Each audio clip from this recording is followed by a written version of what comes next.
Bom dia, pessoal. Começamos hoje mais uma aula de Direito Penal 4. Hoje é 2 de julho e nós vamos começar a falar hoje, e apenas hoje, sobre crimes contra a família. Vocês vão ver que esses crimes contra a família, eles são assim, foram feitos quando elaborados, em 1940, tinham algum sentido. Hoje alguma coisa remanesce, mas assim, o conceito de família mudou. E se o conceito de família mudou aqui no Brasil, nesses últimos anos, obviamente vai ter alguma repercussão, na análise e interpretação desses tipos penais. O que eu posso dizer a respeito disso brevemente, antes de entrarmos nos casos específicos?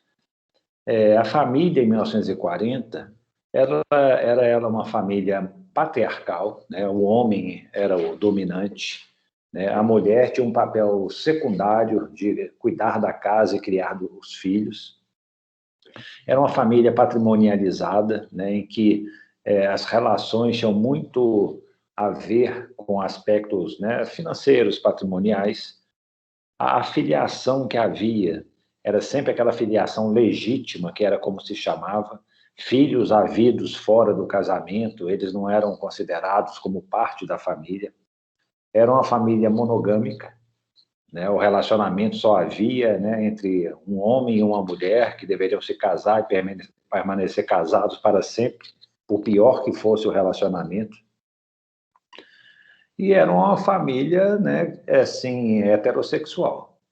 Então, essas eram as características da família de 1940, e isso inspirou um pouco a questão do Código Penal, quando regulamentou crimes que afetavam a família.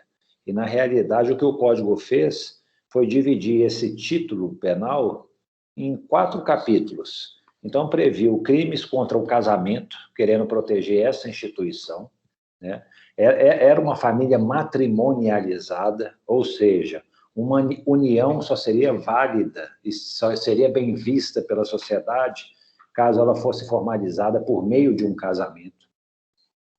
Também se previu os crimes contra o estado de filiação, e nesse aspecto, talvez esses aí sejam os menos afetados hoje em dia, por essa mudança de conceitos.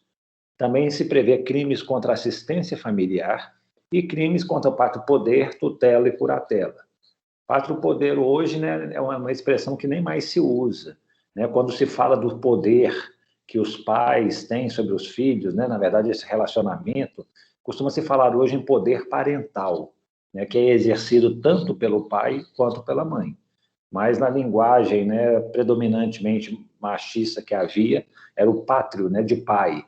É o pátrio poder que era exercido, como se apenas o pai tivesse alguma ascendência sobre os filhos. Hoje mudou muita coisa, pessoal? As relações são muito mais, assim, em vez de jurídicas, mais afetivas. Às vezes famílias se formam por relações de afetividade. O casamento já não é a única forma de constituir uma família. Nós temos união estáveis, nós temos formas que fogem dessa formalização que o casamento exige. A filiação hoje, basta comprovar, às vezes tem a filiação até afetiva, como eu havia dito, as relações afetivas. Mas a filiação não precisa ser um filho havido dentro do casamento para que ele seja legítimo. Acabou essa distinção. Hoje, filho é filho e ponto final.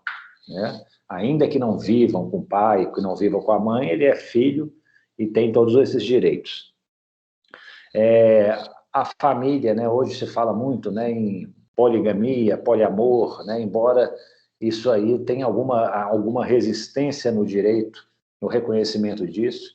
Por exemplo, o Supremo Tribunal Federal decidiu recentemente que se um homem tem 2 mulheres, tem uma mulher e uma amante, essa amante ela não é considerada como uma herdeira dele, seria uma relação não amparada pelo direito. Mas é uma questão que eu já vi situações, e acho que até um dos casos que trouxe aí era um senhor, um servidor público, que ele tinha 3 mulheres. Nenhuma das mulheres tinha conhecimento da existência de outra. E acabou que ele, ao morrer, deixou uma pensão que foi repartida para as 3. Ou seja, o juiz reconheceu que as 3 teriam direito, né, como se fossem um verdadeiro relacionamento com cada uma delas, amparado pelo direito. Isso, tempos atrás, não seria nada admissível. Teria que ver assim, qual que é casada com ele? Essa, então pronto. Mas o Supremo, numa situação similar, vedou esse tipo de análise. Então, assim, mudou-se muito. E aí a questão é, que repercussão que isso teve para a família, né? Para a análise dos crimes contra a família. Eu vou compartilhar com vocês alguns slides. Eu não sei se todos conseguiram dar uma olhada nos problemas sobre... Na verdade, é sobre crimes contra o traje ao pudor e contra a família. O primeiro caso diz respeito a isso. Mas aí nós vamos comentando um a um, ok? Isto. Pessoal, o primeiro problema que diz respeito é ainda só um finalzinho dos crimes contra a dignidade sexual. Nós temos 2 delitos relacionados a crimes contra o traje ao pudor. Eu confesso que assim, é um pouco difícil hoje em dia caracterizar isso, mas, né, ainda existe a previsão legal. Eu já falei em outras aulas. Acaba que o costume não revoga o direito penal. Por mais que não esteja se aplicando esses 2 tipos penais, se por acaso surge uma situação, agentes da lei, né, autoridade policial, Ministério Público, resolvem dar início à investigação, a um processo penal, isso aí vai ter andamento. Né? Somente uma lei é capaz de revogar outra lei penal. E esse aqui é um caso, esse aí já tem alguns anos que aconteceu isso, um cineasta, não... Ele é o quê? Ele é não é teatrólogo, não é? Quem me ajuda aí? Qual que é a profissão do Gerald Thomas? Ele é um autor de teatro, né? Ele monta peças teatrais. E o que aconteceu? Ele estava lá no Rio de Janeiro, né? Era uma exibição de uma peça dele. No final da peça, o público começou a vaiar. Ele era meio doido, assim, né? Tem umas concepções um pouco assim, arrojadas para a época. Talvez o público não tenha entendido o que ele pretendia fazer.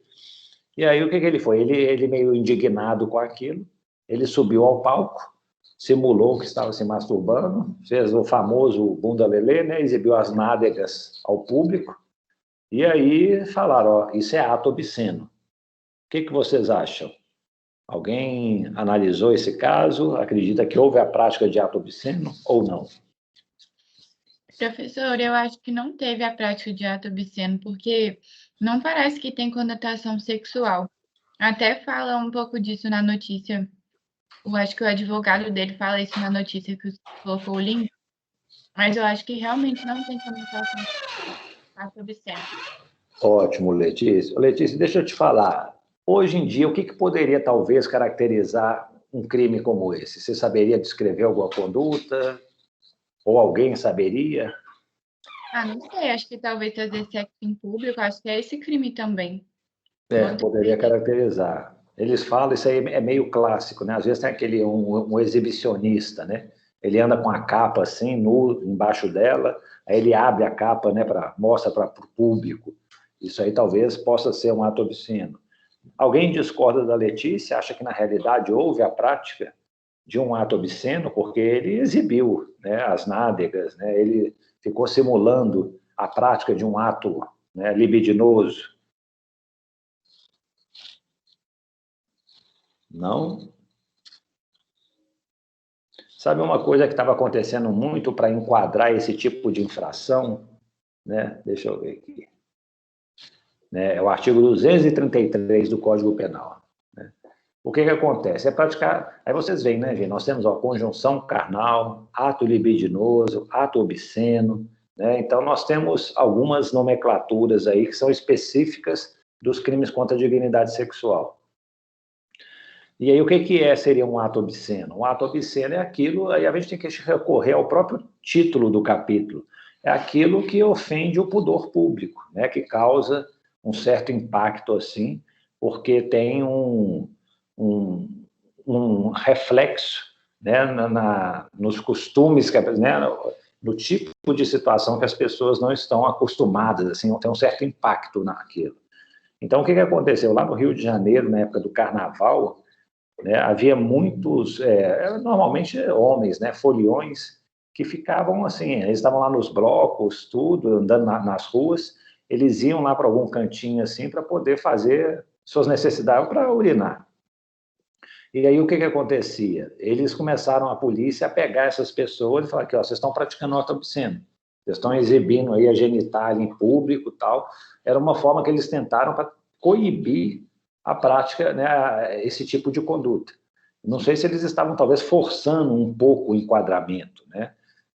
Não tem, acho que, uma conotação sexual também, né? Embora seja um crime inserido nos delitos contra a dignidade sexual. Mas foi a forma que eles estavam encontrando para isso. O que acontece? Isso aqui é uma infração de menor potencial ofensivo. Infração de menor potencial ofensivo é aquela cuja pena máxima não ultrapassa 2 anos, né? A pena máxima que é 1 ano. E aí o que acontece? Vai ser julgado no juizado especial. Eles eram conduzidos a uma delegacia, lavravam lá um termo circunstanciado, falava, né, que ia comparecer à justiça em determinado dia, eles chegavam lá, faziam uma transação penal, né, provavelmente se comprometiam a não fazer mais isso, pagavam a cesta básica e tal, e resolvia o processo criminal. Então, assim, né, essa é a mais recente aplicação desse tipo penal, que aparentemente está um pouco em desuso. E o que aconteceu, pessoal? Essa questão, para vocês terem uma ideia, foi levada ao Supremo Tribunal Federal. O Supremo Tribunal Federal é um grande tribunal de justiça criminal no Brasil. Tudo quando é questão penal está indo lá para ele. Então, vejam vocês, o Gerald Thomas ele foi acusado no juizado especial. Da decisão do juizado especial cabe recurso para a turma recursal. Da turma recursal, ainda nós temos assim instâncias, né, o STJ e o STF. Então, assim, foram vários habeas corpus que foram sendo adotados, né, utilizados, até se chegar ao Supremo Tribunal Federal. Thalita está perguntando, né? Então, o ato obsceno precisa ter conotação sexual para se enquadrar nesse tipo legal do 233? Thalita, eu acredito que sim, né? Se a gente for ver, ele é o último capítulo, né, dos crimes contra a dignidade. Último não, é o penúltimo, né? Depois tem as disposições gerais. Mas ele é o penúltimo capítulo dos crimes contra a dignidade sexual. Então, assim, para que, né, essa obscenidade é aquilo que realmente traz um impacto, né, nesse aspecto, nessa conotação sexual, ainda é um resquício, né? O código está cada vez mais, a impressão que eu tenho, tentando separar moral de crime, né? Uma coisa é algo que ofende assim, meus sentimentos, né? Outra coisa é que ofende minha autonomia de decidir minha vida sexual, né? Então, assim, embora haja essa tendência do código, esses 2 crimes permaneceram: ato obsceno e escrito ou objeto obsceno. Como eles estão incluídos na dignidade sexual, eles precisam ter essa conotação sexual. Então, pessoal, o que acontece? Essa questão chegou ao Supremo Tribunal Federal, e o Supremo Tribunal Federal, então, ele foi e decidiu isso aí, ó. Dei uma olhadinha.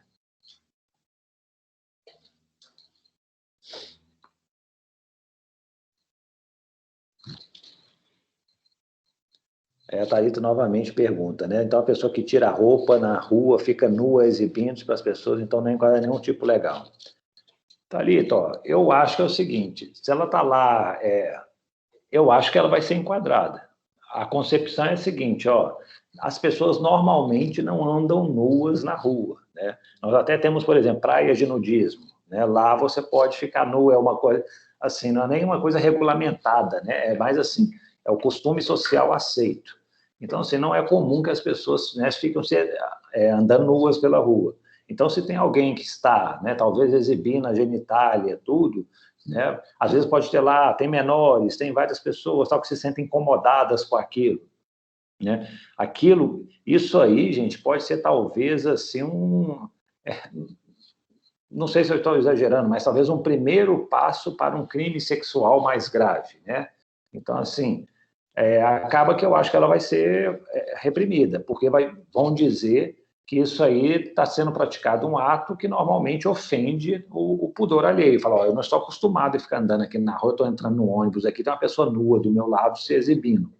Então, assim, né, acaba que teríamos duas situações. Imagine você, ó, tem aquele que realmente fica, né, tá lá com a capa se exibindo, né, talvez tenha até um certo prazer sexual ao fazer isso, e tem uma outra que está andando nua na rua simplesmente, né? Eu acho que até tem essa da capa é inquestionável, né? Esse outro aí talvez é menos, o enquadramento não é tão fácil de se fazer, mas eu acho que há esse risco. Diga, Gabriel. Consegue me ouvir, professor? Sim, perfeitamente. A presença de crianças no local muda alguma coisa? Não, eu acho que não exatamente, mas eu falo assim, talvez torne a conduta mais grave, né? Que eu falo o seguinte, ou então torna mais certa talvez a reprovação, porque imagine vocês, às vezes a criança, né? A educação sexual delas, elas não estão com a maturidade sexual. O próprio Código Penal estabelece, ó, antes dos 14 anos é proibido ter sexo com menores de 14. Então é o seguinte, se tem algumas restrições, se a educação sexual para elas, né, só ocorre numa idade um pouco maior, se você pega uma criança e já começa a introduzi-la, né, num ambiente em que haja pessoas nuas e tudo, talvez, né, não seja bom para a formação delas. Gente, isso também é tudo, acho que é uma questão de costume, né? Acho que isso é pela nossa sociedade, nossa percepção, ou então até a minha, né? Talvez se você for lá tem os naturistas, né, que eles vivem nus o tempo todo. Qual que é o problema? É o costume deles. Mas eu acho assim, pelos valores que nós temos, uma sociedade um pouco mais conservadora e tudo, eu acho que ter crianças, né, sendo submetidas a isso pode tornar assim, a obscenidade do ato mais evidente. É a minha impressão. Bom, pessoal, e outra coisa, eu estou falando de criança, eu não sei se vocês viram um link que eu coloquei, né? Às vezes a gente ensina as coisas aqui e a realidade mostra que estamos errados. Eu coloquei semana passada um link de um juiz aqui de Minas Gerais que absolveu um agente que tinha tido relações sexuais com uma menina de 11 anos de idade. O argumento foi que eles tinham um namoro, a família consentia com esse tipo de relacionamento, então o direito não poderia, né, se esquecer dessa realidade e foi então absolvido, embora ela se encaixasse aí como vulnerável. Vocês chegaram a ver isso? Tem alguma... Concordam com a decisão? A menina de 11 anos que teve o relacionamento sexual não é estupro de vulnerável mesmo?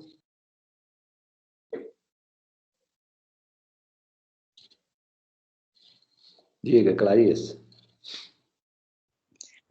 Ué, professor, é igual, eu não sei, eu já te falei isso, né, em outra aula, mas o que acontece? Eu não sei se eu concordo justamente porque é absolutamente contra a lei, né? A lei tá muito expressa lá que a idade é 14 anos. Mas, igual eu te falei, eu vejo todo dia várias desses, assim, não várias, mas assim, vários casos em que há uma relativização no sentido assim, excepcionalmente falando, a gente precisa fazer uma análise do caso concreto. Então, por exemplo, se existe um caso em que, assim, a pessoa, ela tem menos de 14 anos, mas igual na situação, é um relacionamento público, consentido pela família, as duas famílias conhecem os dois participantes do relacionamento, sabe? As duas famílias concordam com aquilo, elas têm consciência, a menina tem consciência, o cara tá, tipo assim, tá todo mundo ali concordando, é uma situação completamente normal para eles, apesar da pouca idade. Então, o juiz vai aplicar, em vez assim, de um critério só etário, ele vai aplicar um critério contextual ali da análise da situação. Então, assim, por exemplo, pelo menos lá onde eu trabalho, o desembargador fica super incomodado com uma condenação criminal em uma situação em que não ficou provada a vulnerabilidade da vítima e a violação à autodeterminação sexual dela, entendeu? Então, assim, eu acho que também não é todo absurdo pensar isso, que apesar da pouca idade, a gente não pode considerar que só existe gente igual a gente no mundo, né? Tem gente que se envolve rápido, se envolve devagar. Então, acho que a gente tem que olhar isso também, apesar de ser contra a lei, concordo plenamente, não tem discussão contra isso. Isso é verdade. Não é uma questão simples de resolver, né? Igual a Letícia está falando aqui, né? Abre um precedente um pouco complicado. Diga lá, João. Professor, bom dia, tá me ouvindo bem? Bom dia. Na minha opinião, acontece o seguinte, por mais que ela concorde, que tenha um namoro, que a família em tese concorde, eu acho que no passado, dos anos 1900, era uma coisa normal o relacionamento entre uma pessoa mais velha e uma pessoa mais nova. Então, a questão da família concordar, eu acho que não tem que ser um dado tão relevante assim, porque a gente já é enraizado numa cultura que isso, em tese, é normal. Agora, em relação à menina consentir, eu acho que a idade de 14 anos não é uma idade que foi chutada. Menor de 14 não tem consciência do ato, mas é algo que é trazido a partir de estudos psicológicos. Então, eu acho que é algo um pouco mais... É um número um pouco mais estudado, um número mais qualitativo. E aí, por mais que a menina tenha essa concordância no relacionamento, não acho que ela tem capacidade de formar essa concordância, sabe? Acho que é algo muito mais... tem que trabalhar muito mais essa ideia, porque não acho que ela concordar seja uma desqualificante do crime. Eu acho que tem que ser trabalhado, talvez com um psicólogo ou algo assim, para saber se ela de fato concordava ou se ela agia somente numa ilusão pelo fato da sua pouca idade. E a coisa interessante, vou passar a palavra para você, Letícia, mas só concluir aqui. É interessante como é que o estupro de vulnerável, né, o artigo 217-A, eles introduziram em 2018 um parágrafo 5º para tentar evitar situações como essa. O legislador é mais ou menos assim, aqui, vou desenhar para vocês entenderem. E aí ele falou aqui, as penas desse estupro de vulnerável, elas vão se aplicar independentemente do consentimento da vítima ou do fato dela ter mantido relações sexuais anteriormente, ou seja, né, já ter uma experiência sexual. Então, assim, é quase que o legislador dizendo, eu vou repetir, é proibido ter relação sexual com menor de 14 anos. Pouco importa se a vítima quer, pouco importa se ela já teve com outras pessoas. É proibido, ok? Mas ainda assim, né, se encontram situações como essa. Vai lá, Letícia. Então, eu queria explicar melhor o que eu falei. O que eu acho é que esse artigo ele tem uma razão de ser, de proteger essas pessoas de certa idade, justamente disso, de alegações de que elas podem expressar a vontade, porque a vontade de uma criança de 11 anos está completamente viciada. Não tem como levar tão a sério o suposto consentimento de uma pessoa completamente incapaz. E só para completar o que o João disse, que esse número de 14 anos foi pensado, eu discordo, eu acho que ele não tem nada a ver. Eu acho que eles tiraram isso meio do nada, mas de todas as formas, a criança, inclusive, tem menos de 12 anos, então ela não é nem uma adolescente. Acho que nesse caso ficou bem claro que não existe consentimento, não existe sexo com criança. E também eu acho que essa decisão não vai passar.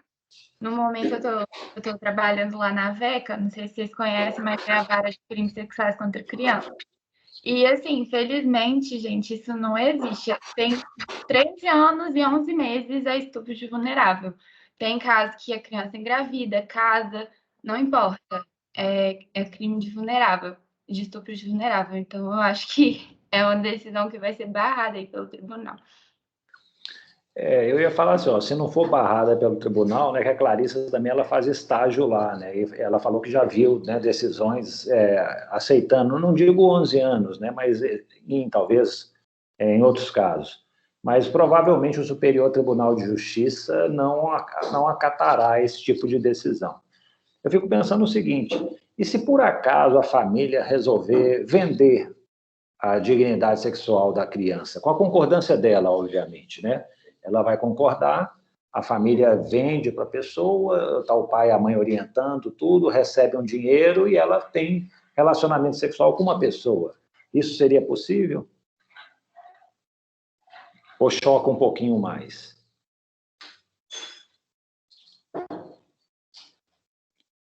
Eu acho que, né, talvez quando a gente começa a pensar assim, a gente vê, peraí, mas vender, aí, peraí, então já está complicado. E realmente, aí as condutas são distintas, né, gente? Uma coisa é realmente ter um relacionamento voluntário, outro, mas a questão é justamente essa, a criança, a lei está presumindo que ela não tem a capacidade de consentir antes dos 14 anos. Né?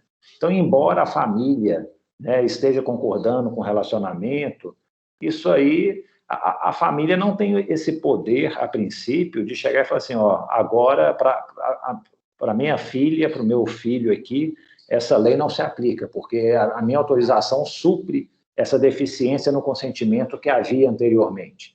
Isso aí pode funcionar por direito civil, né? Os pais vão suprir o consentimento, mas normalmente é relações patrimoniais, né? No âmbito penal, acho que já ficaria um pouco mais complicado. O Nathan colocou aqui, exatamente, foi esse artigo que eu mencionei, Nathan, obrigado. Então, assim, gente, eu acho que talvez não resista, não é simples, né? Eu me lembro, já peguei situações assim muito próximas disso, às vezes a pessoa, como a Letícia falou, 13 anos e 11 meses, estava na véspera de completar a idade e tudo, mas assim, eu penso o seguinte, é como a imputabilidade penal. Não dá para eu chegar e falar assim, ó, ele é maior de 18, mas assim, ele é bobo, então ele é inimputável. Ah, não, ele é menor de 18 aqui, mas ele é muito esperto, ele já matou gente, então ele entende o que ele está fazendo, então ele é imputável, ele vai ser julgado, né, penalmente como se adulto fosse. Então, assim, essas relativizações, às vezes, é lógico que o juiz tem que fazer essa ponderação, mas eu acho que em alguns casos não dá para relativizar. Sabe, a lei estabeleceu um critério e esse é o critério, né? Ou talvez é tentar modificar isso, né? Injustiças ocorrerão, talvez sim, mas é preciso ter um pouco de, talvez, estabilidade. E nesse caso específico, gente, eu acho que o recado, sabe, da lei é tão claro. Antes era muito comum burlar essa idade, né? Aí eles chegaram assim, ó, não importa consentimento, não importa experiência sexual, é proibido relação com menor de 14 anos. Então, assim, eu acho que, sabe, é uma proibição muito forte e muito clara, né? Mas vamos ver aí o desdobrar aí desse caso. Mas vamos voltar aqui para o nosso ato obsceno. O que foi? Na verdade, o relator, o Nathan falando, é um critério objetivo, né? Apesar de toda a discussão. Eu acho que, às vezes, um pouquinho de objetividade precisa ter, né? Mas não é fácil. Pessoal, o que aconteceu? O relator desse habeas corpus é o ministro Gilmar Mendes, né? E o que ele falou? Ele falou, ó, na verdade, esse ato obsceno ele foi praticado aí num ambiente público à noite, era uma peça que se encerrou quase que meia-noite, na zona sul do Rio de Janeiro, teatro municipal, pessoas, né, mais intelectualizadas, tudo. Então, assim, isso aí não teve nenhuma conotação sexual. E outra coisa, nem ofenderia essas pessoas. Simplesmente, né, por pior que seja o mau gosto do teatrólogo lá, né, foi uma manifestação da liberdade de expressão dele. E aí ele chegou e falou assim, ó, então não é ato obsceno, né, não teve essa ofensa ao pudor público, então mandou trancar a ação penal, né? Trancar a ação penal significa isso, ó, faltam requisitos assim essenciais para que o processo vá adiante, então eles vão e falam assim, ó, vamos arquivar esse processo. O que aconteceu? A votação aí não foi tão tranquila, né? 2 ministros votaram pela continuação da ação e 2 votaram contra. Só que o Supremo tem uma regra que é curiosa, que em caso de habeas corpus, quando existe empate, né, igual no caso aqui foram 2-2, provavelmente um ministro ele devia estar lá de férias, de licença. Por isso que sempre lá no Supremo Tribunal eles atuam de número ímpar, né? O plenário são 11 ministros, cada turma são 2 turmas, são 5 ministros, então é para não ter empate. Mas o empate em caso de habeas corpus sempre beneficia o acusado, o réu. E aí, nesse caso, a ação penal foi trancada. Ok? Dúvidas? Vamos avançar, então. Pessoal, quem me conta o vídeo, assistiu ao vídeo, só para contar aqui para os colegas, basicamente, do que se tratava. Ele está relacionado a essa pergunta. Alguém assistiu? Alguém se lembra?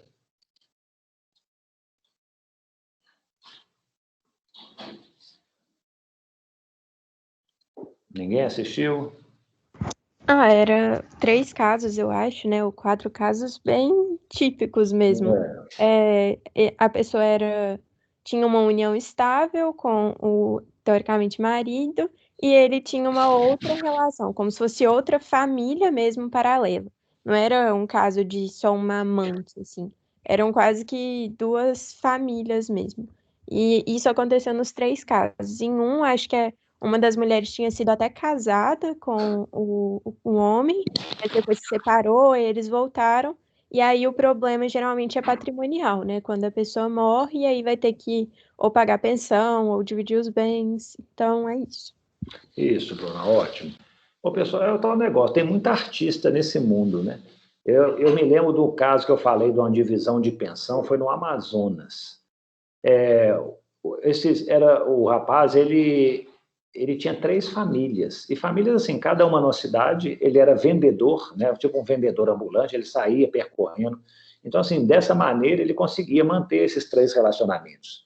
Com cada mulher, ele tinha filhos, nenhuma das mulheres, nenhum dos filhos sabia da existência da outra família, e ele sustentava as 3 famílias, ficava viajando, passava acho que meses em cada um dos locais, e aí ele morreu.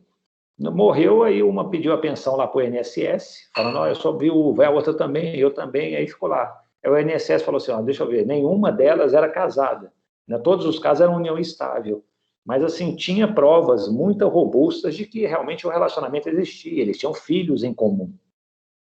E aí o INSS acho que deferiu só para a primeira que pediu, as outras ajuizaram uma ação requerendo, não, eu quero te repartir isso aí, ó. E aí o juiz falou, a realidade aí é mais, igual o caso da menina de 11 anos, às vezes, né? A realidade aqui é tão rica, incompatível com a nossa regulamentação, a solução mais justa aqui vai ser dividir para as 3, né? E aí ele reconheceu, porque dividindo para as 3 mulheres, o que o juiz está fazendo é o seguinte, ó, eu estou legitimando o relacionamento que ele manteve, né, simultaneamente. Eu estou admitindo aqui essa poligamia, né? Nunca confie em pessoas low profile.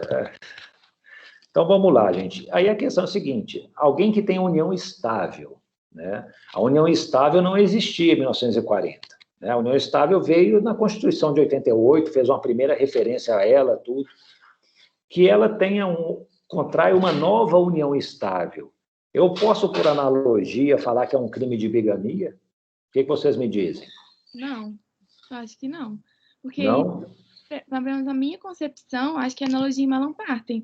Porque você vai colocar 2 situações como iguais sem que vai prejudicar o réu, no caso, né? Então, união estável é união estável, casamento é casamento. Tá bem claro lá no tipo, sendo casado, novo casamento. E eu também tô pensando para. Não, depois a gente fala do parágrafo primeiro, mas aí eu tava pensando também, tipo assim, se a pessoa que não é casada contrai casamento com a pessoa casada, eu acho que ela tem que ter dolo disso também, né? Às vezes também nem dá pra falar que a moça que não era casada, eu não sei se foi a segunda moça, que contraiu casamento, foi ficar com o cara que era casado, que também praticou esse crime. Ah, não, sem dúvida, Clarissa, tem que ter dolo, a pessoa tem que saber, o tipo penal é até expresso no parágrafo primeiro, né, conhecendo essa circunstância, né, porque o que acontece, às vezes, é tipo assim, de ser enganado, né, é casado, casou de novo, nós não temos registros de cartórios unificados no Brasil, eu nem sei se, sabe, em Minas Gerais nós temos, se um cartório se comunica com o outro, então, por exemplo, você casou lá em Uberlândia, depois casa aqui lá no Montes Claros, eu não sei se tem essas comunicações para poder falar, oh, não, peraí, ele já é casado, né? Mas realmente são crimes dolosos, né? Precisariam aí dessa comprovação. Então, deixa eu tentar mudar a pergunta. O Código Penal, ele prevê um crime, tem uma agravante se o crime for praticado contra cônjuge. Cônjuge, na linguagem do Código Penal, é aquele que é casado, que tem um matrimônio. E se o crime for praticado contra companheiro? Vai aplicar essa causa de aumento de pena? Causa de aumento não, essa circunstância agravante? Ou não dá para interpretar também em mala partem? O que vocês me dizem? É a mesma interpretação aí da bigamia?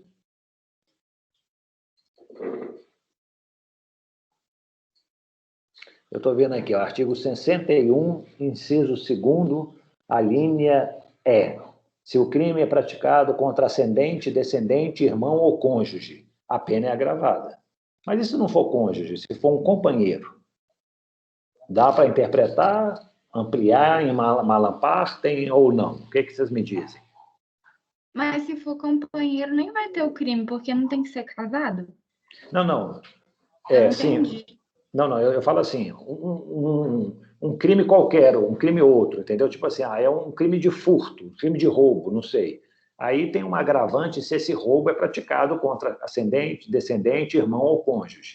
Mas imagine que o furto ou roubo foi praticado contra o companheiro, que não está previsto lá na agravante. Dá para ampliar e estender a ele essa questão da agravante?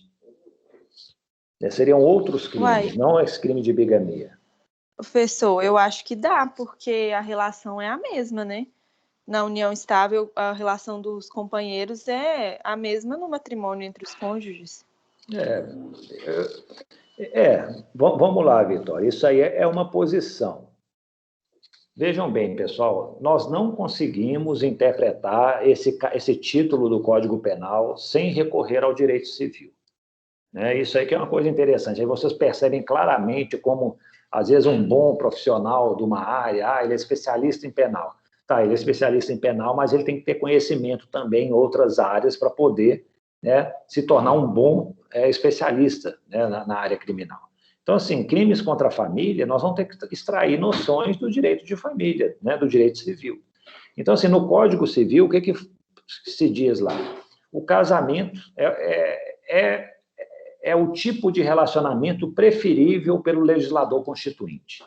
Existe até na Constituição que fala assim, é permitível a união estável, não sei o quê, papapá, e a lei vai regulamentar para que as uniões se facilitar a conversão da união estável em casamento.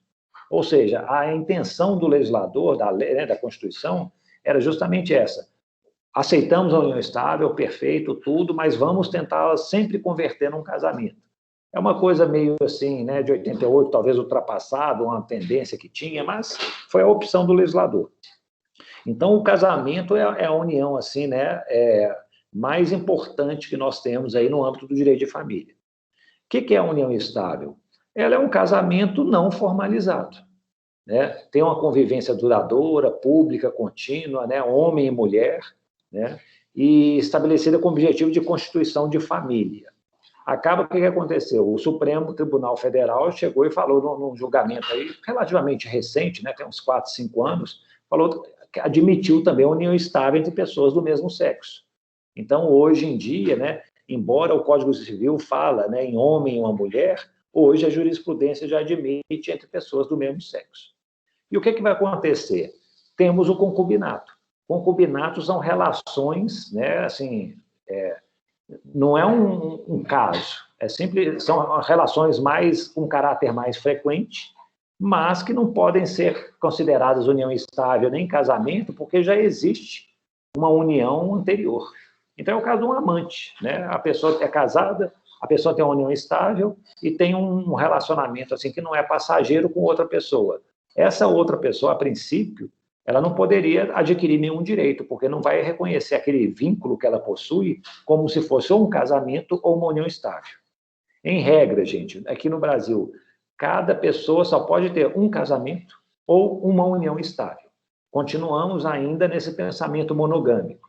Por isso que o juiz lá do Amazonas, quando deferiu a pensão para 3 mulheres, ele meio que burlou um pouco essa regra. Ele fugiu, ele falou, a realidade está me exigindo isso aqui, é a solução mais justa, e aplicou. O Supremo, recentemente, ele chegou e falou expressamente, o ordenamento brasileiro não aceita a poligamia, tal. Então, não tem como, a discussão lá, o que era? Era um rapaz que era casado, ele tinha um relacionamento homossexual, e de anos. E aí, depois que ele morreu, o homem que tinha um relacionamento com ele pediu a pensão, concorrendo com a mulher. E aí o Supremo, na discussão disso, falou, não, a pensão vai só para a mulher. O que ele tinha lá era uma relação de concubinato, ele tinha conhecimento que havia um casamento anterior, e isso aí não gera nenhum direito para ele. O que acontece hoje com casamento e união estável, gente, que estão assim, no mesmo barco, digamos assim? Os direitos são basicamente os mesmos. Direitos a alimentos, separou, você tem que pagar alimentos aí para a pessoa com quem você vivia, pagar uma pensão alimentícia, tanto no casamento quanto na união estável, isso aí vale. Herança, mesma coisa, eu morri, vou deixar aqui metade do meu patrimônio aqui, vai para quem eu vivo em união estável, vai para quem eu vivo em casamento. Então, assim, em termos de direito, o que a lei procurou assegurar é isso, a união estável vai ser equiparada ao casamento. E aí eu estou pensando isso. Se a lei civil meio que equipara os dois, né, muito embora, repito, a Constituição fala que a lei vai facilitar a conversão da união estável em casamento, colocando talvez o casamento num ponto um pouquinho superior. Não posso, em direito penal, também aplicar isso? Em 1940, por exemplo, eu não tinha o crime não tinha união estável. Eu não podia falar uma bigamia de união estável, era uma figura que não existia. Não dá para eu adotar uma interpretação evolutiva e falar que quem tem duas uniões estáveis não comete bigamia? Ou eu estou forçando demais? Já falaram que não, né? Que eu estou interpretando em mala parte, mas alguém acharia possível?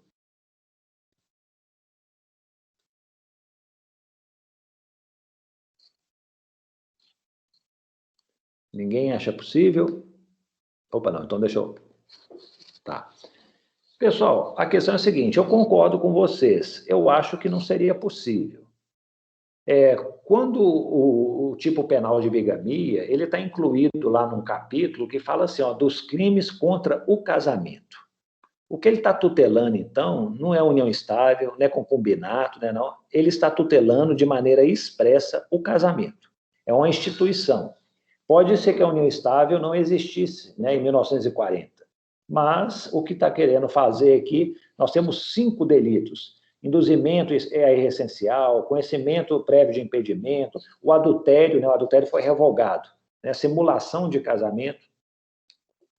Mas o que acontece, então, a tutela é do casamento. Então, eu acho assim, ainda que a união estável esteja se equiparando, ela não é tão formalizada como o casamento é. Então, o tipo penal, ele vai tutelar aquele relacionamento formalizado, né, que tem vários requisitos para que se complete tudo. Talvez alguém que burle a formalização desses requisitos, né, e 2 vezes contrai o casamento, ele está burlando, ele está meio que falsificando, né, as relações, como é que fala? Convalidadas pelo Estado, tudo, diferentemente da união estável. A união estável é algo não formalizado. Eu já vi muitas pessoas que fazem uma escritura no cartório de união estável, mas isso não é necessário, não precisa para comprovar essa união estável. Então, eu acho que envolve outras coisas. Mas agora, a questão do companheiro e do cônjuge, eu já acho que é um pouco diferente. Vejam vocês, uma pessoa, né, um casal, ele se conhece, em um ano se casa. Aí o marido vai e comete um crime, engana, um estelionato contra a mulher, subtrai todos os bens dela nesse 1 ano, e aí você vai chegar e falar assim, não, aplica-se para ele agravante de cônjuge, né? Então ele vai ter uma pena mais severa, estelionato mais agravante. Agora, imagine um que não é casado, vivem há 30 anos, tem 4 filhos, já moram juntos, tal. O marido comete o mesmo crime, né?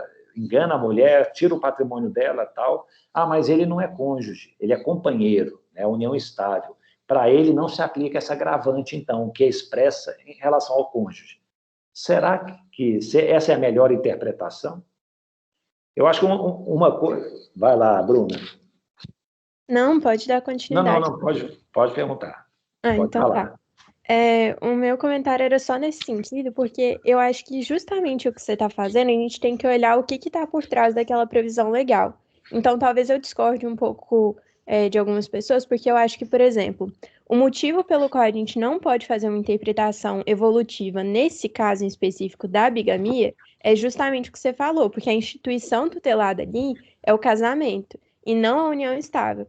Enquanto o sentido das circunstâncias agravantes, na verdade, é meio que a fraude, né? Utilizar daquela circunstância para conseguir cometer o crime. Então, eu acho que já não teria tanta diferença em falar cônjuge no sentido de casamento e no sentido de união estável, porque a circunstância em si e o motivo dela é a mesma. Então, eu acho que a previsão legal, o sentido dela, não vai se esvair se a gente interpretar de forma evolutiva. Então, eu acho, né, que nesse caso a gente poderia, enquanto no da bigamia, não. Entendeu? Perfeito, ótimo. Vai lá, Natan. Então, a Bruna até já adiantou um pouco o que eu queria falar, mas eu estava até olhando o código diante da sua pergunta, e aí eu fui direto no tipo de violência doméstica para ver qual que era a previsão, né, se tinha realmente algo assim. E fala, ascendente, descendente, irmão, cônjuge ou companheiro ou com quem conviva ou tenha convivido. Então, aí me deu um passo atrás, eu fui pesquisando outros tipos e eu comecei a perceber que quando a lei quer falar, ela fala, entendeu? E eu sou, apesar de concordar com que, em parte, com o que a Bruna esteja falando, né, que na verdade o que o juízo de ponderação, o juízo de reprovação da agravo talvez numa relação de estrita confiança, né, e laço familiar, e pode-se argumentar isso, eu tendo a ser mais no sentido de que de não entender que a lei deixou de falar. Porque eu acho que quando o legislador quer caracterizar uma situação específica, vendo esses outros tipos, e fica claro isso, ele fala, entendeu? Ele expressa. Então, para mim, seria a analogia em mala partem também. É porque analogia, você está pegando a mesma razão e aplicando em outro caso, né? Então, para mim, seria isso. Ótimo, Natan. Ô, Natan, e deixa eu falar, e a maioria da doutrina e da jurisprudência acho que está com você, né? Fala assim, ó, quando falou cônjuge, é cônjuge. Se falar em companheiro, aí pode colocar o companheiro. O que eu acho que a Bruna também trouxe é o seguinte, tanto no cônjuge quanto no companheiro, o que existe é uma relação de confiança, né? Aí eu dei um exemplo assim, casada há 1 ano, união estável 30 anos. Eu acho que a relação de confiança da união estável de 30 anos talvez seja maior. Eu falo assim, por uma convivência mais duradoura. Então, se um trai o outro, né, digamos assim, patrimonialmente, que seja, comete um crime contra o outro, acho que em ambos os casos houve essa violação da confiança. E por isso que se pensa em agravar a pena. Há um filho que furta o pai, rouba o pai. Nossa, mas o filho fazendo isso, que coisa horrorosa. Filho tem que amar pai, não é isso? Não é essa a concepção? Agora, furtar um estranho, talvez você chegue, não tem uma relação entre eles, é menos pior, né? Então, o que acontece? E aí o Natan falou, realmente o Código Penal, ele tem alguns delitos que fala lá, crime praticado contra companheiro, contra cônjuge e tal. Aí é tudo questão de argumentar, né, pessoal? E argumentar de maneira inteligente, não estou falando para ser um sofista, né, ficar criando teses assim sem fundamento. Mas o que acontece? Esses delitos a que o Natan se referiu, provavelmente eles se referem a uma regulamentação posterior a 1988, quando a união estável realmente entrou em voga aqui no Brasil. Então, seria natural que a legislação posterior à Constituição se ajustasse a ela. Eu não vou falar mais agora só em cônjuge, eu falo em companheiro. O problema é que essa agravante aqui, ela é anterior a 88 e realmente não teve nenhuma revisão. Eu poderia até chegar e falar assim, se o legislador quisesse, se a lei quisesse, bastaria fazer um acréscimo, alterar o dispositivo legal. Como não houve essa alteração, nada feito, né? Toda a regulamentação, Natan, se você verificar aí, eu acho que elas são posteriores a 88, é uma coisa mais recente que trouxe essa nomenclatura. E eu falo isso não só na legislação penal, a legislação previdenciária, a legislação tributária. Agora a gente verifica tudo que fala lá, companheiro, fala cônjuge e tal, já está utilizando melhor essa linguagem, algo que não havia em 1940. Então, essa é a questão. Eu, a princípio, acho que eu tenderia a concordar com a Bruna. O que eu acho é que, assim, houve uma violação da confiança, né? O cônjuge ou companheiro, para mim, pouco importa o título, né? Se foi formalizado. O que a lei está punindo não é a formalização do casamento, como no crime de bigamia, né? Que é a instituição formal que precisa ser reconhecida em cartório, aprovada pelo Estado e tal. Não é isso. O que a lei está punindo, talvez, na agravante, é a relação de confiança. E eu acho que em ambos os casos, seja qual for o nome, houve uma quebra da confiança que gera uma maior reprovação da conduta.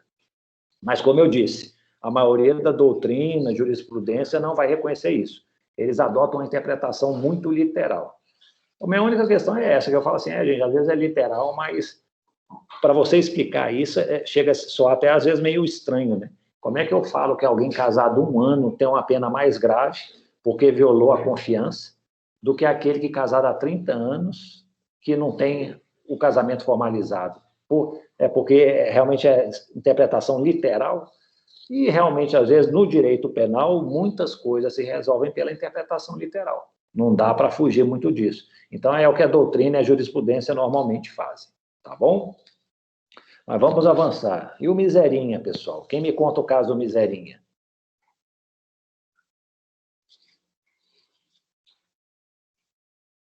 Alguém se recorda dele?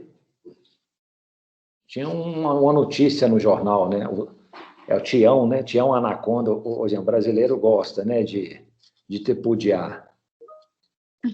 Eu posso contar, então. Então, É conta. Toninho Anaconda, inclusive. Eu achei muito engraçado. Mas é uma história aparentemente muito bizarra, mas é exatamente isso. A esposa não teve relação sexual com o marido antes do casamento e quando ela se casou, ela descobriu que o pênis dele ereto não passava de 8 centímetros. E aí ela pediu essa indenização em razão, acho que do artigo que eu esqueci, mas é um artigo que fala que de erro tipo, de casamento mediante erro, algo nesse sentido. Isso, exatamente. E foi isso, ela falou que se ela soubesse do problema, ela não teria se casado com um impotente. E aí eu pergunto, né, gente, isso aí é crime? Porque, assim, tem um crime do artigo 236 que fala o seguinte, ó, contrair casamento, induzindo em erro essencial o cônjuge, né, o outro contraente, ou ocultando-lhe impedimento que não seja casamento anterior. Então, assim, é aquele casamento meio malicioso. Ó, eu tenho um defeito, eu tenho uma coisa aí que não posso dizer. A lei me proibiria, a princípio, até contrair esse casamento, mas deixa eu mantê-lo oculto, que às vezes eu caso e isso aí passa. Eu posso talvez considerar que isso aí é um erro essencial, né? O fato de ter aí o micropênis. Diga, Nathan. Professor, assim, pode advogar em favor, né? Sacanagem. Porque, para mim, esse tipo penal está configurando erro essencial no sentido das condições do casamento, né?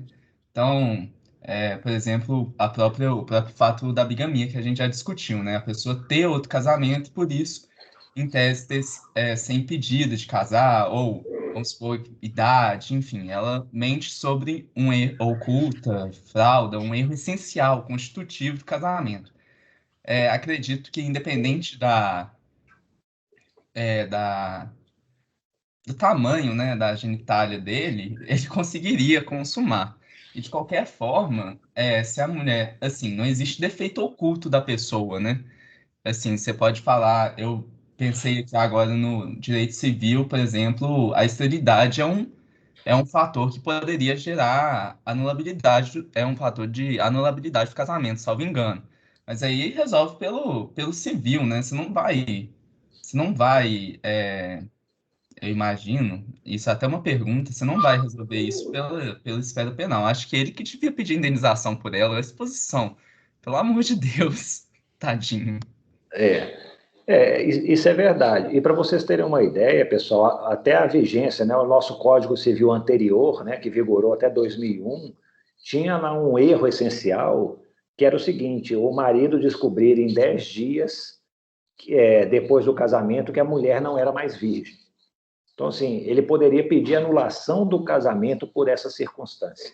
Então, veja assim, como é que era a cabeça do pessoal. Acabava que, assim, em 2001 nem mais se aplicava isso, né? Acabou que virou uma letra morta já há muitos anos. Mas era uma coisa, assim, que, né, demonstra como que a sociedade pensava, né, em determinado momento. Clarissa, sua vez, vai lá.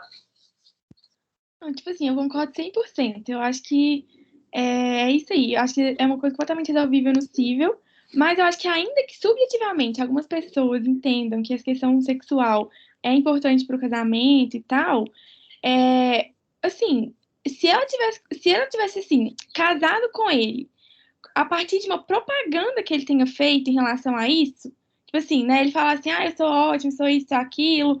E assim, talvez não seja o caso, entendeu? Eu acho que, tipo assim, ele realmente tem intenção de induzir ela a erro e chegar lá no depois do casamento e não ser essa situação. Então, assim, eu não acho que esse tipo de assunto seria, no caso, uma coisa essencial para o casamento, igual a Nathan falou, concordo 100%, mas assim, ainda que seja considerado assim, não sei, em alguns casos, eu acho que ele teria que ter tido intenção de enganar ela em relação a isso, né? E eu não sei se foi o caso. Aqui, gente, ó, no fundo, aí é a minha opinião pessoal. E outra coisa, né? Eu formei minha opinião, assim, né? Estou chutando com base no texto muito superficial que eu apresentei para vocês. Eu tenho a impressão que ele ocultou dela. Né? Eles não tiveram nenhum relacionamento, embora ela quisesse, previamente ao casamento, nenhum relacionamento sexual. Ele falava que era por uma questão religiosa. E eu acho que, na verdade, ele estava assim, estava com receio de que, quando revelasse, ela rompesse. E acho que isso aí ia acontecer, né? Porque o que aconteceu é que, depois de casada, ela rompeu e veio para a imprensa. Né? Eu concordo até com o Natan. Na verdade, acho que quem que poderia pedir alguma reparação, alguma coisa, deveria ser ele. Né? Então, assim, eu acho que ele meio que ocultou, sim, com certo dolo isso. A questão, na verdade, é saber se isso aí é um erro essencial, existe algum impedimento, e como é que a gente resolve isso? Temos que recorrer novamente ao Código Civil. Então, por exemplo, né, o que é aqui esse crime? Né? Você contrair um casamento induzindo a erro essencial ou impedimento. Vamos primeiro lá no impedimento. O que é impedimento para casar? Impedimento para casar, acho que não é o caso, mas assim, saibam vocês, se não tiver ainda direito de família, tiverem visto, olha só, filho não pode casar com pai, né, que é ascendentes com descendentes, não dá para casar com o genro com a sogra, né, o sogro com a nora, né, os adotantes, irmãos, então assim, tem várias proibições que, tipo assim, está proibido o casamento. Se uma pessoa sabe que, por exemplo, eu estou tendo um relacionamento com essa pessoa, eu sei que ela é minha irmã por parte de pai, mas ela não sabe, eu gosto muito dela, eu vou casar com ela. A princípio, esse casamento não teria validade. E, dependendo da situação, pode caracterizar o artigo 236. Muito embora, né, gente, eu falo assim, o direito penal vai se preocupar com isso, eu falo assim, tem uma conduta prevista no Código Penal. Agora, se a pessoa vai ser denunciada, investigada por isso, é outra história. Eu não perderia tempo com isso, mas, né, isso aí é o que eu falei, o costume não revogou esse tipo de conduta. Né? Então, assim, isso aí são impedimentos para casar, né? São proibições que a lei estabelece. Mas aqui, no nosso caso, não incide nenhum impedimento. Né? O nosso problema aqui é, na verdade, talvez um erro de percepção, né, sobre a situação. Deixa eu voltar aqui, pronto. O que seria erro essencial?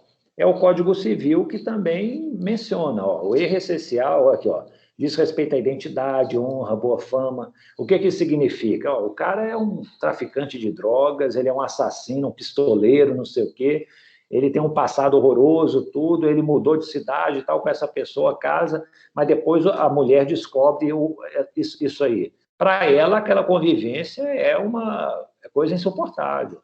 Ele ainda talvez esteja cometendo crimes, tudo, não vai parar de fazer, a forma dele ganhar a vida é um motivo, talvez, para se anular um casamento. Né? Um crime anterior, vai que chegou e falou assim, nossa, meu pai morreu há anos atrás, mas quem me matou foi meu cônjuge, descobri isso aqui agora, é insuportável conviver com ele, pode se anular o casamento. E aí vem a questão aqui, um defeito físico irremediável, né, que não seja deficiência, ou uma moléstia grave e transmissível. Né? Então, assim, que com risco de prejudicar a descendência ou mesmo o cônjuge. São erros essenciais. Talvez a questão aqui se resuma a isso. É possível considerar isso como talvez um defeito físico irremediável? E aí é uma questão assim, é subjetivo isso aí, é objetivo? Para algumas mulheres, não, isso aí seria um defeito físico irremediável. Para outras, não. O que importa é um relacionamento, a pessoa é um companheiro, o casamento não é só ter relações sexuais, envolve aí essa questão de afetividade, de dar suporte, guarda compartilhada, ter filhos. Ele permite gerar filhos, ainda que tenha um pênis muito pequeno. Qual que é o problema? Então, a questão seria interpretar isso. Né? Eu acho que isso aí... Eu não encontrei assim jurisprudência, né, a respeito disso. O que eu encontrei jurisprudência era sobre isso. O que vocês acham? Impotência vai caracterizar um erro essencial?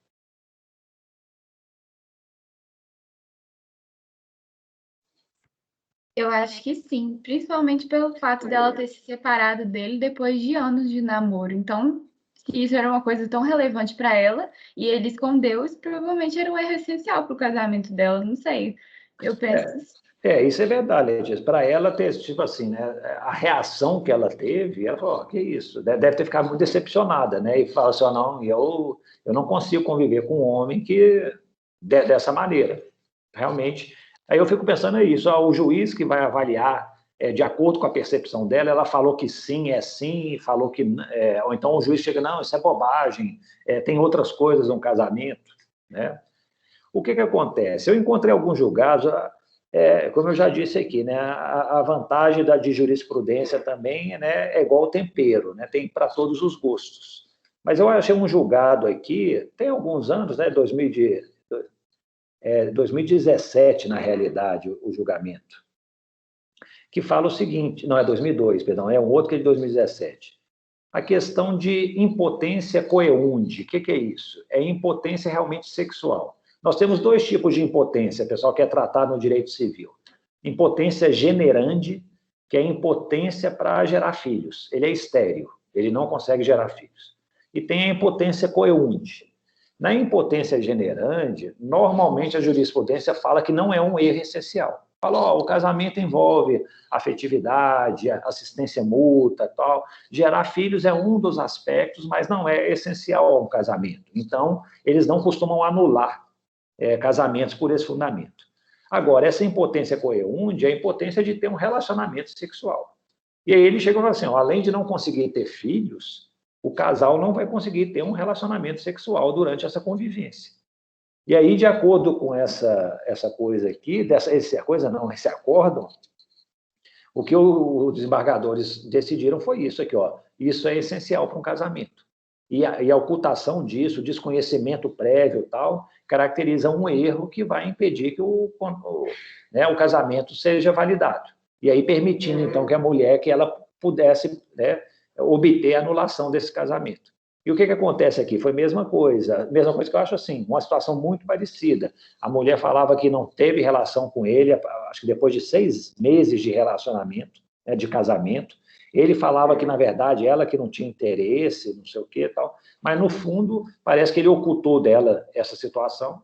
Durante 6 meses ficaram casados, não tiveram o relacionamento sexual e chegou num ponto aí, né, inevitável, talvez, que ajuizou uma ação para poder anular.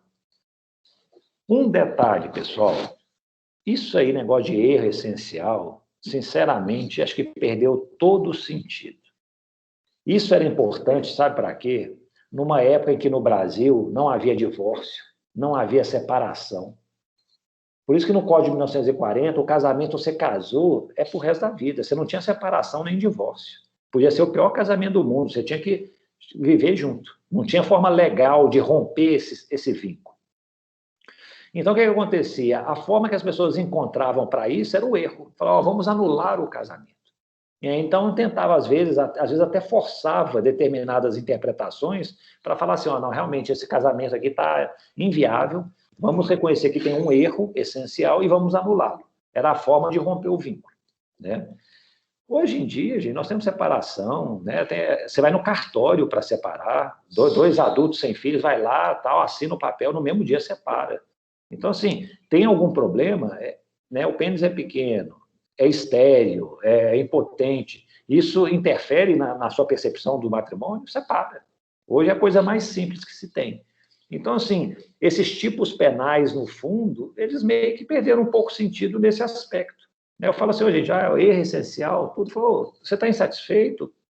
Corre para outra pessoa. Eu falo assim, não digo corre para outra pessoa, mas assim, siga outra vida. Separe, rompa esse vínculo e, se estiver disposto, inicie um outro. Perdeu um pouco o sentido essa regulamentação. Mas ainda, por isso que eu falo, esse artigo, esse acórdão que eu encontrei foi de 2002. Talvez eu encontre algum mais recente, mas é possível que essas questões pararam de chegar aos tribunais, porque qualquer dúvida, vai no cartório e separa. Gente, vocês não devem lembrar, né, do Bruno e da Paulinha? Alguém se lembra disso? Vocês eram crianças, talvez. Qual que é a situação? Hein? Teve uma novela da Globo, Malvino Salvador, era o Bruno. Ele teve a mulher dele estava grávida, né? E aí eles foram lá para o hospital fazer o parto, e a Bruna está falando que lembra muito. Então, é bom que está fresco na memória. Foram lá, a mulher morreu no parto, né? E a filha também morreu, né? Aí ele saiu desesperado pela rua, tal. Aí ele andando lá, viu uma criança numa lata de lixo chorando. Aí ele foi, nossa, gente, pegou a criança, tal, vou ficar com esse menino para mim. Voltou para o hospital, falou para a médica, que era conhecida dele, falou assim, vamos falar que tinha gêmeas. Então, na verdade, uma morreu, mas essa aqui sobreviveu. E aí, dito e feito, ele pegou, registrou a menina em nome dele, né, e viveram felizes para sempre, até o dia que aparece a Paola Oliveira, que era a mãe verdadeira da menina, e começa aí toda a confusão. Mas no final, né, como toda novela da Globo, o final é feliz. Eu pergunto o seguinte, nesse caso, houve a prática desse crime? Você registrar como seu o filho de outrem? Isso aconteceu, parece, né? Eu pergunto também outra coisa, esse crime foi praticado por motivo de reconhecida nobreza, para talvez isentar, né, reduzir a pena, né, ou até deixar de aplicá-la? O que vocês acham?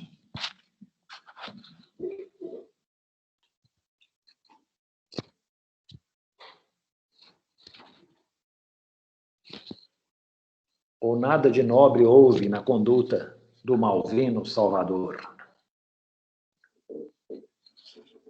Acabou que ele salvou a vida da menina, né? Porque se ele não pegasse ela lá, estava na chuva, numa lata de lixo, acho que ela ia acabar morrendo. Eu acho que tem a enquadração ao tipo penal, porque ele registrou o filho de outra pessoa como dele mesmo, né? E eu não sei se tem essa nobreza, assim, porque ele poderia ter. Eu não sei como que funciona esses trâmites, mas assim, ele poderia ter feito tipo uma denúncia, né? Não sei. Não sei, eu acho que enquadra no tipo. Alguém pensa de maneira diferente?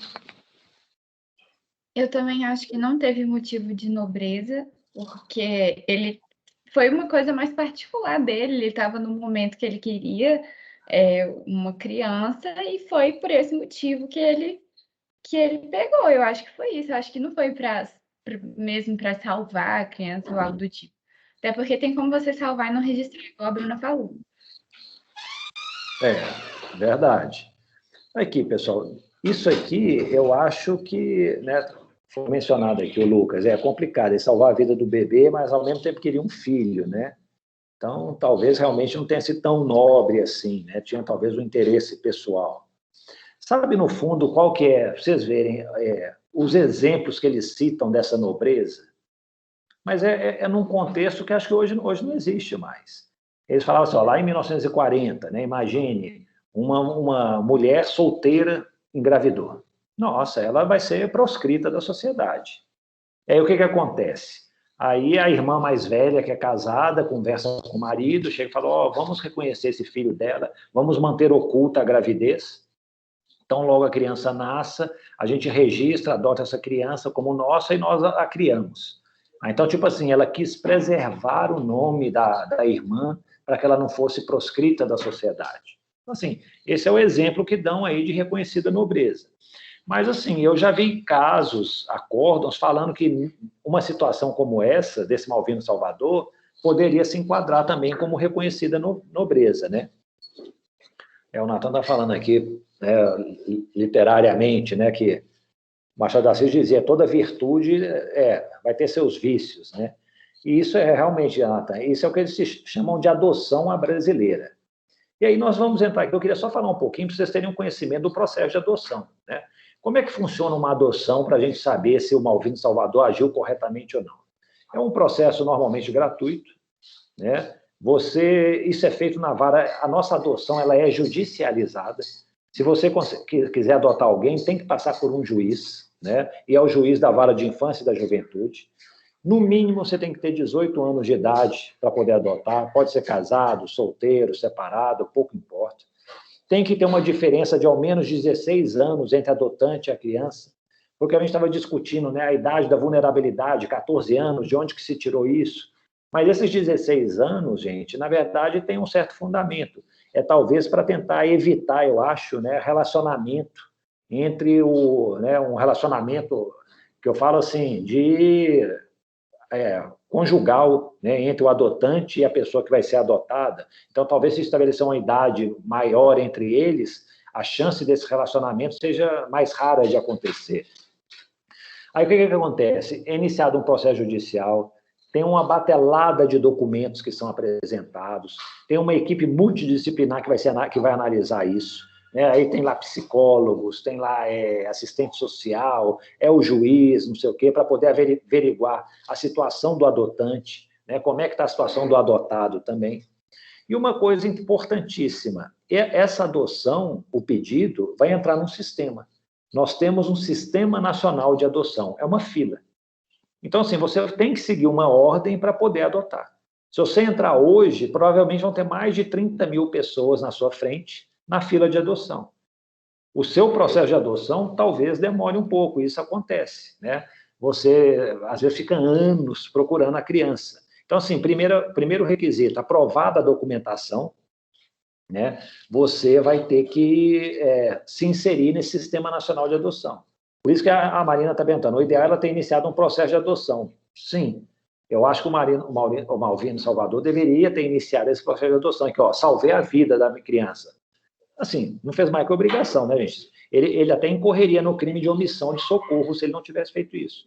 Não tinha nenhum risco à vida dele, era uma pessoa lá totalmente vulnerável, que estava correndo risco de vida, né, risco de morte. Ele foi e salvou, ele deveria entregar a criança numa instituição própria, comunicar isso, porque essa criança entraria num processo de adoção. Ou então, haveria também uma procura pelos pais verdadeiros dela, né? Se encontrou uma criança na lata de lixo, ele é filho de quem? Vamos tentar descobrir isso primeiro. Não descobrimos, vamos então colocá-la para adoção.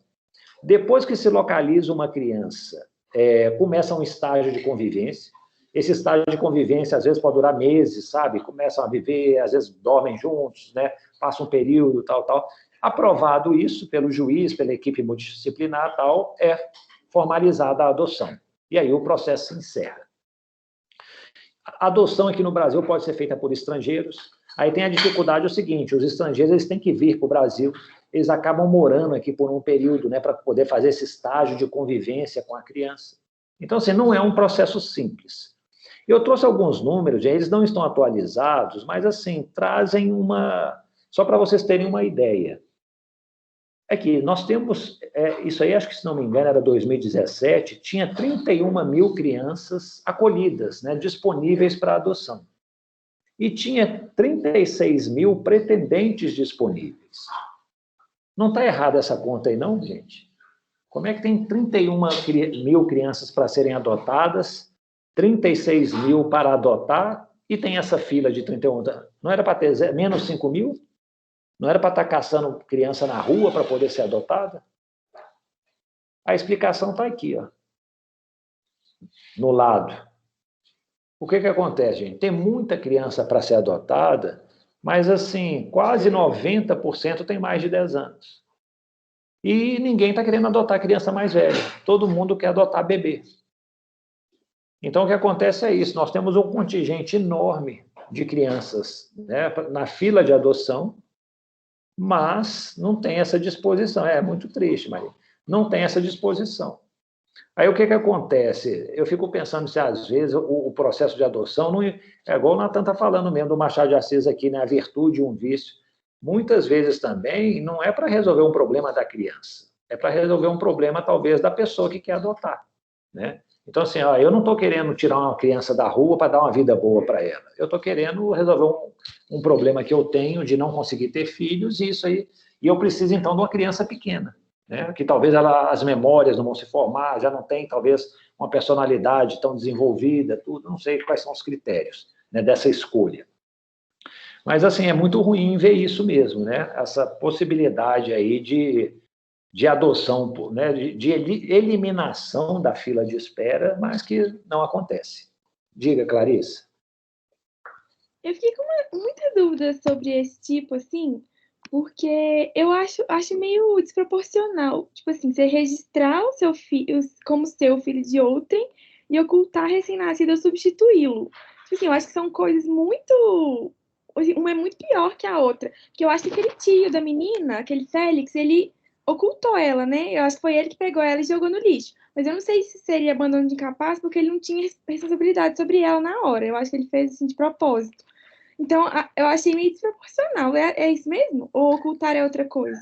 Não, aqui, o Félix era um terror mesmo. Na verdade, eu acho que o que ele fez foi tentativa de homicídio, né? Você pegar uma criança totalmente indefesa, largar ela numa lata de lixo é para poder matá-la, né? Ele talvez não tenha tido a coragem de enfiar a faca, né? Mas, assim, eu acho que a conduta dele é mais grave. Mas você tocou num ponto muito importante, Clarissa. Esse tipo... Vocês lembram lá do crime com sentimento religioso? Que eu falei, isso aqui é um tipo misto cumulativo. Na verdade, o 242 é outro exemplo, um dos raros do Código Penal. Cada uma dessas condutas poderia ser um tipo diferente. Aqui, dar parto alheio como próprio. Isso é um crime. Então, tipo assim, teve um parto alheio, eu peguei a criança dessa tal, e falei, não, na verdade, eu que estava grávida e que dei à luz essa criança, o filho é meu. Outra coisa, registrar como seu o filho de outro. É o que o Malvino Salvador fez. Ele registrou uma criança que não lhe pertencia, que não foi fruto dele, registrou como própria. É outra infração. E aqui, ocultar um recém-nascido, substituí-lo, suprimindo ou alterando direito inerente ao Estado Civil. Às vezes a pessoa, o recém-nascido, ele tem uma herança muito grande, é muito rico, não, eu vou prejudicá-lo, eu vou falar que, na verdade, ele é filho de fulano, ele não vai ter esse direito a essa herança. Ele ocultou a identidade dele, né, e suprimiu aí esse direito inerente ao Estado Civil, ele alterou a filiação da pessoa. Então, assim, são 3 infrações totalmente diferentes, né? Quem pratica as 3, acho que nem dá para praticar as 3 assim no mesmo contexto, né? O dar parto alheio como próprio exige um sujeito ativo especial, né? Isso aí tem que ser uma mulher, né, que vai ser a autora do delito. Agora, registrar o seu como filho de outro já pode ser o homem ou a mulher. Então, assim, é um crime misto cumulativo, tá bom, Clarice? Então, quem pratica as 3 condutas, se possível, ele vai concorrer, né? É um concurso material de infrações. Pessoal, então, assim, né, a adoção é essa situação, né, eu acho que o Malvino Salvador, ele deveria, o que acontece? É a adoção à brasileira, né, que o Natan mencionou aqui, ó. O que é a adoção à brasileira, gente? Às vezes a mãe biológica, ela dá a criança para outra pessoa, essa outra pessoa, à margem dos trâmites legais, da inscrição na lista de adoção e tudo, ela passa um tempo, convive com a criança, vai lá e registra como se fosse filha dela. Nem passa um tempo, não, ela já vai lá e fala que essa aqui é minha filha, acabou de nascer, e registra como... Ou seja, ela legitimou uma adoção. E aí eles chamam isso de adoção à brasileira. É coisa que já ocorreu aí, muito. Eu, na clínica de trabalho escravo e tráfico de pessoas, na disciplina que nós temos, eu trato de casos aí de adoção, né, ilegal. Tem situações assim de pessoas que anunciam no Facebook. Aqui, eu estou aqui, não quero ter a criança, não sei o quê, algum interessado em adotá-lo. Aí deve combinar alguma coisa. Isso é crime, gente, isso é proibido, né? Não se pode fazer isso. Mas é algo que a realidade, né, faz com que mostra que isso aí não é tão raro como possa parecer. Pessoal, nossa, nós já fomos... Rapidamente, gente, aqui, esses problemas 5 e o problema 6, eu vou tratar em conjunto, né? O problema 5 era um filho, né, o abandono afetivo. E o problema 6 são aqueles filhos tem um recurso especial, vai estar disponível para vocês, né, esse PowerPoint lá, vocês podem olhar com mais calma. O que é o abandono afetivo, gente?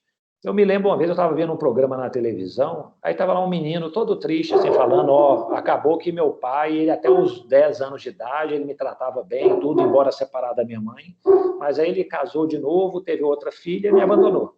Não ia nos meus aniversários, não me ligava, não quis saber do meu vestibular, não nada. Mas ele pagava pensão alimentícia todo dia, todo mês, nunca atrasou.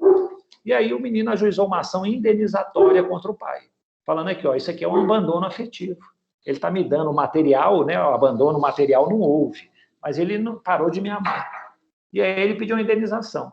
A jurisprudência vacilou muito em relação a isso, mas chegou num ponto que o STJ lá decidiu isso aqui, não existe abandono afetivo a ponto de gerar uma indenização por dano moral para a pessoa. Então, assim, se isso não gera um dano moral, pessoal, provavelmente, né, não vai gerar um crime do artigo 244. O artigo 244, o abandono material, é justamente quando a pessoa deixa de prover o sustento do filho. E não foi isso que aconteceu, pelo contrário, ele nunca negou isso nesse caso. Ele falou, não, meu pai sempre pagou pensão alimentícia. Ele estava avançando, né? Essa discussão é um pouco mais além. Não estou falando do abandono material, é do abandono afetivo, mas a jurisprudência hoje não mais reconhece que isso aconteça. E a outra situação é do pai que, tipo assim, ó, não colocou o filho na escola para estudar, aquele pai que botou, que educou os filhos em casa. Isso é possível? O Supremo decidiu aqui, ó, a letra está muito miudinha, gente, não é para vocês lerem agora, não, né? Um slide não pode ser com letras tão miúdas assim. Mas, assim, o que está em negrito é falando o seguinte, ó, ensino domiciliar aqui no Brasil, ele não é vedado pela Constituição, mas não tem lei que regulamente isso. Se não existe lei, ele não pode ser aplicado. Então, assim, a princípio, eu acho que o que vai acontecer? Para mim, um pai que eduque os filhos em casa, talvez ele está tendo muito mais trabalho do que os outros pais, né? Isso aí não vai ser um crime do artigo, deixa eu voltar aqui, do artigo 246, não, né? Eu acho que ele está provendo a instrução primária do filho, só que dentro de casa. O que vai acontecer são as repercussões, acho que no âmbito civil, né? O filho ele não vai ter um diploma de conclusão do ensino primário, do ensino médio, nada disso. Isso pode dificultar depois ele fazer o Enem e tudo mais. Mas, assim, não, né? O que a lei está querendo punir, acho que nesses dois casos, é tipo assim, é o desdém. Está tendo desdém com o filho, não prover sustento para ele. Está tendo desdém com a educação do filho, não quer que ele, né, seja uma pessoa com uma boa formação. Isso aí pode ser criminalizado. Mas nesses casos específicos que eu trouxe, eu acho que fica muito longe disso. E por falar em educação de filhos, quem não viu, né, eu acho que isso aqui é um filme interessante, recomendo. Né, isso aí não sei se tem no Netflix, mas acha fácil aí na internet.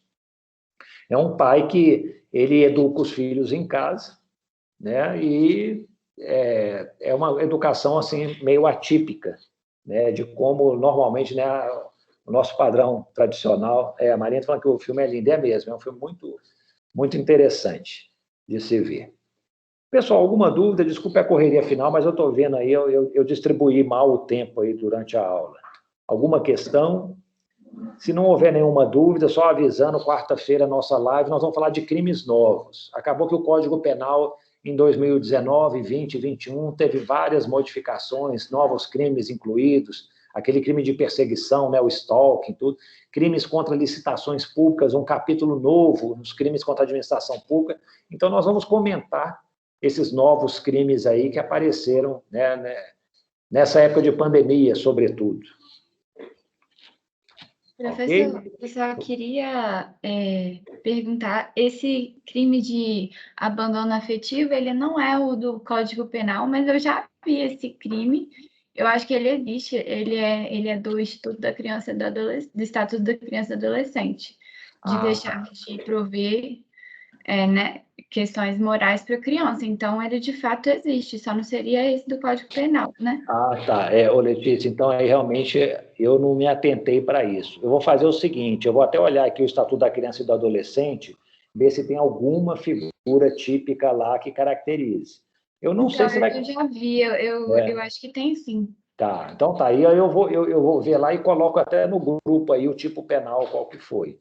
De toda maneira, o que eu achei estranho foi o seguinte, foi o STJ falar que isso não constitui nenhum ilícito civil, entendeu? Não é um ilícito civil, então não gera o direito à indenização. E, a princípio, se não é um ilícito civil, não deveria ser um ilícito penal, que é uma conduta mais grave ainda, né? Então, talvez a interpretação, existindo realmente essa infração, o STJ, então, acho que ele até decidiu mal. Porque eu vou chegar e falar assim, peraí, isso aqui é uma infração penal. Então, assim, há um indicativo de que também seja um ilícito civil. Pode até não ser, mas isso acontece. Eu vou verificar aqui, ó, e aí eu coloco aqui no grupo para vocês verem o tipo penal exatamente como é que se trata. Tá bom? Tá bom, obrigada. Obrigado, viu, Letícia? Eu que agradeço. Alguma dúvida, pessoal? Alguma questão? Então tá. Professor, Oi, diga. eu tenho uma dúvida na questão dos impedimentos do casamento. Se duas pessoas elas não sabem que elas são irmãs, é porque eu já vi isso num caso fictício, sabe? Eles não sabiam, Sim. eles foram descobrir depois por uma questão de uma doença genética que os dois tinham e fizeram o teste e mostrou que eles eram irmãos. O casamento deles teria que ser anulado, ou se eles não tivessem casado, eles não poderiam mais casar, mesmo estando juntos assim há tanto tempo?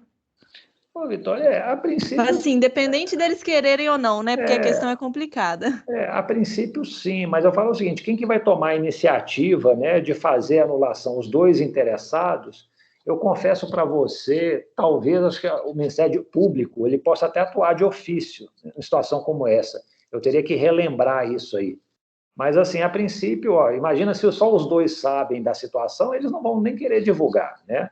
Eles que têm, normalmente é um cônjuge enganado que costuma tomar essa iniciativa.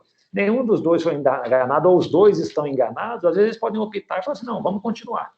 O que pode acontecer se isso vier a público, né? Talvez o Ministério Público possa tomar alguma providência. Aí eu acho, porque assim, o Ministério Público ele é sempre ouvido, né, nesses casamentos, né? Porque assim, ele dá tipo uma manifestação, assim, é favorável ou não ao casamento, tem algum impedimento, tal. Faz parte da fiscalização que ele tem que fazer como fiscal da lei. Então, assim, vindo a conhecimento dele, ele poderia talvez tomar uma providência, entendeu? Em termos de crime, por exemplo, nada, né? Porque assim, precisaria de dolo, né? Nenhum dos dois teve dolo, né? E sequer sabiam dessa condição que se descobriu posteriormente. Então, eu acho que no fundo eles vão ficar casados aí, felizes para sempre. Não, entendi. Tá Obrigada. bom? Então tá. Pessoal, então um abraço a todos, bom fim de semana para vocês. Obrigada, professor. Até semana que vem. Aí tem a prova segunda, né? Só para Gente, lembrar todo mundo. perdão. Deixa eu